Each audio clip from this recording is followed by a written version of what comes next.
के माध्यम से माननीय प्रधानमंत्री जी का स्वागत करें।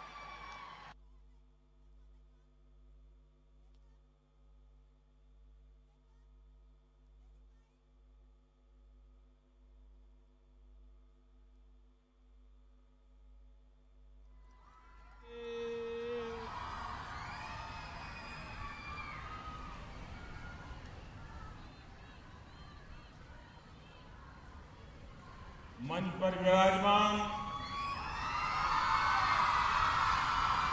उत्तर प्रदेश के लोकप्रिय मुख्यमंत्री श्रीमान योगी आदित्यनाथ जी, इस कार्यक्रम में उपस्थित हमें आशीर्वाद देने के लिए आई हुई काशी पूर्वांचल की नारी शक्ति,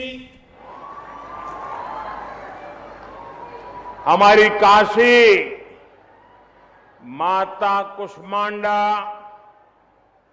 माता श्रृंगार गौरी, माता अन्नपूर्णा और मां गंगा की पावन नगरी है।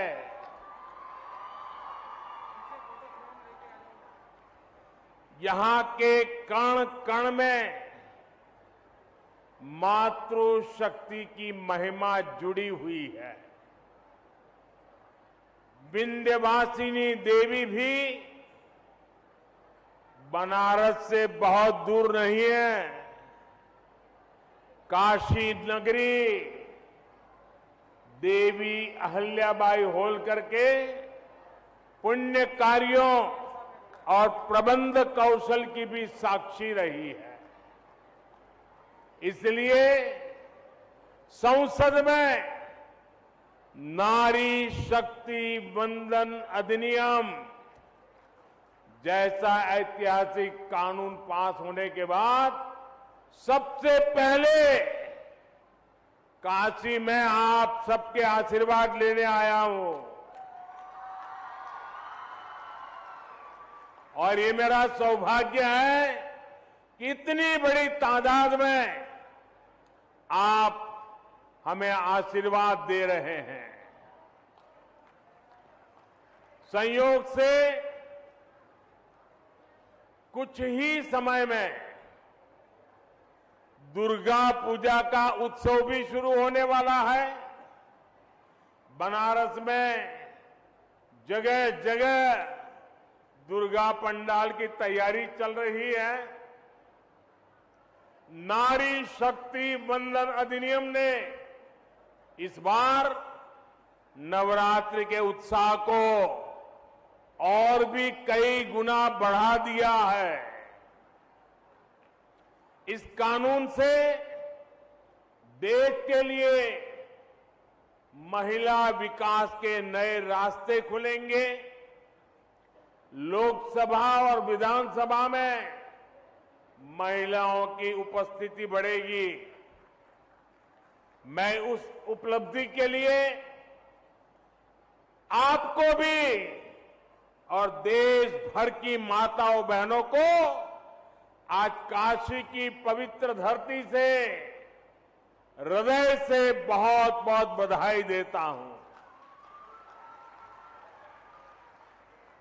मेरे परिवारजनों, नारी का नेतृत्व बाकी दुनिया के लिए एक आधुनिक व्यवस्था हो सकती है, लेकिन हम तो महादेव से पहले मां पार्वती और गंगा को प्रणाम करने वाले लोग हैं।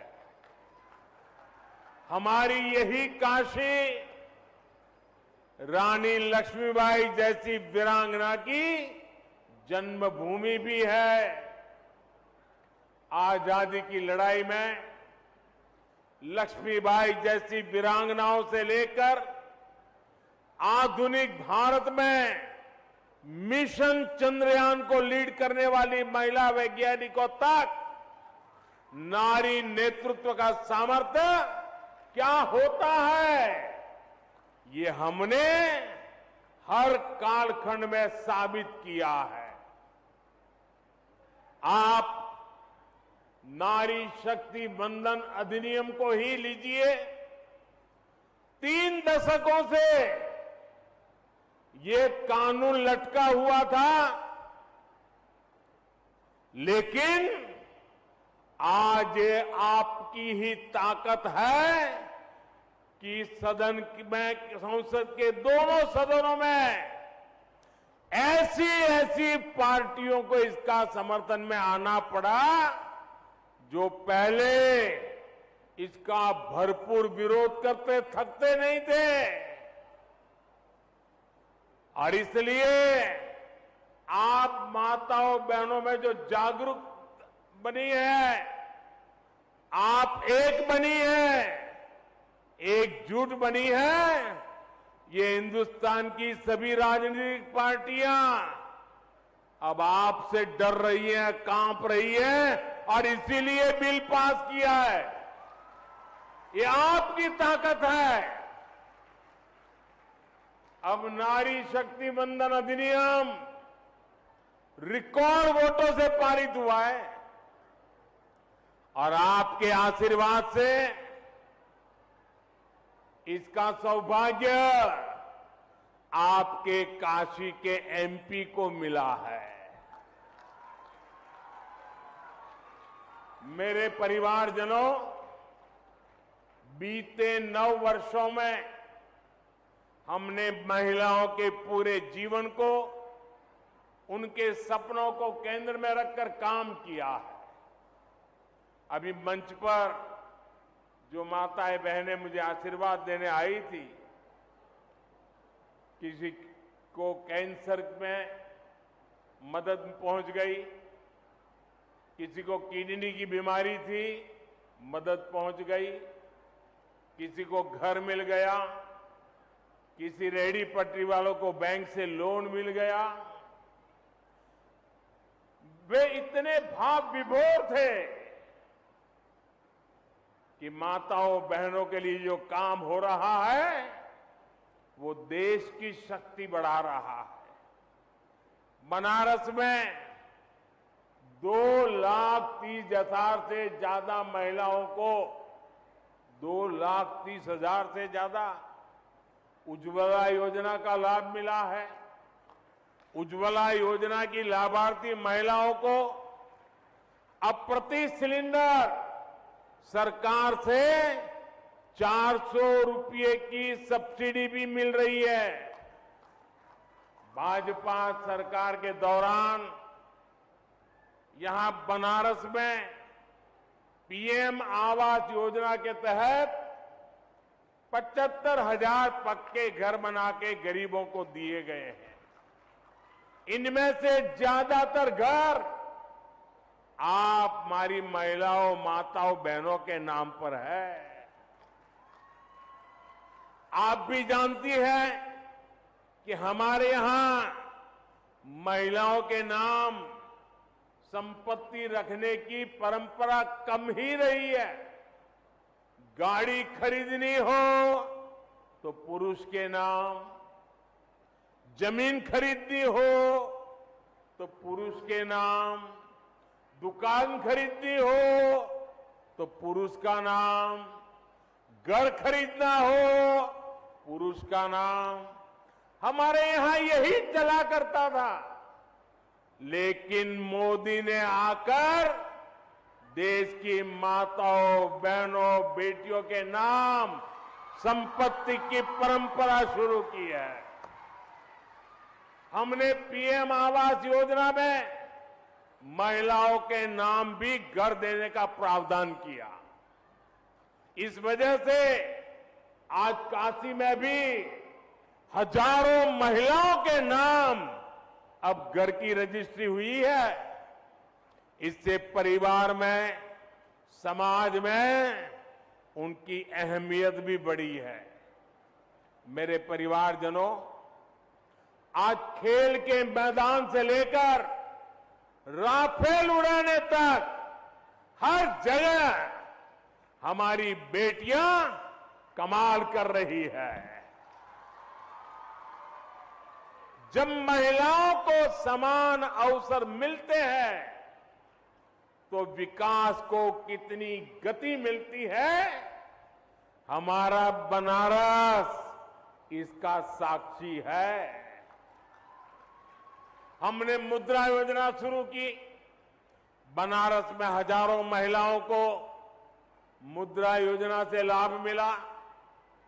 यहां हैंडीक्राफ्ट का काम हो, सिल्क की कारीगरी हो या आचार बनाने जैसे गृह उद्योग हो, महिलाएं बड़ी संख्या में इनसे जुड़ी है। मुद्रा योजना के सहयोग से इन उद्योगों को नई ताकत मिली है। कितने ही छोटे बड़े उद्योगों जो बंद होने की कगार पर थे, आज उनके प्रोडक्ट देश दुनिया के बाजार में पहुंच रहे हैं। बनारस और पूर्वांचल में बड़ी संख्या में महिला स्वयं सहायता समूह भी तैयार हुए हैं। ग्रामीण क्षेत्रों में सेल्फ हेल्प ग्रुप के जरिए महिलाएं परिवार के हालात सुधार भी रही है और साथ ही स्थानीय अर्थव्यवस्था को भी गति दे रही है। बैंक सखी, कृषि सखी, पशु सखी की भी एक बड़ी संख्या तैयार हुई है। इन महिलाओं ने अपने इलाकों में एक नई पहचान बनाई है। लोगों को पता है कि कोई समस्या है, कोई जानकारी चाहिए तो ये महिलाएं रास्ता दिखाएगी। स्वनिधि योजना का लाभ भी कई महिलाओं को मिला है। बनारस में पर्यटन से रोजगार मिलता है, उसमें महिलाओं की भागीदारी बहुत ज्यादा बढ़ रही है। मैं चाहता हूं टूरिस्ट गाइड जैसी भूमिकाओं के लिए भी हम बनारस में महिलाओं को आगे लाएं, उन्हें ट्रेनिंग दें ताकि बाहर से जो यात्री आए उनको बिहार बनारस की एक एक चीज की जानकारी दें। इससे महिला टूरिस्ट को आसानी होगी, महिला टूरिस्टों की आने की संख्या बढ़ेगी और बनारस की बहनों को रोजगार मिलेगा।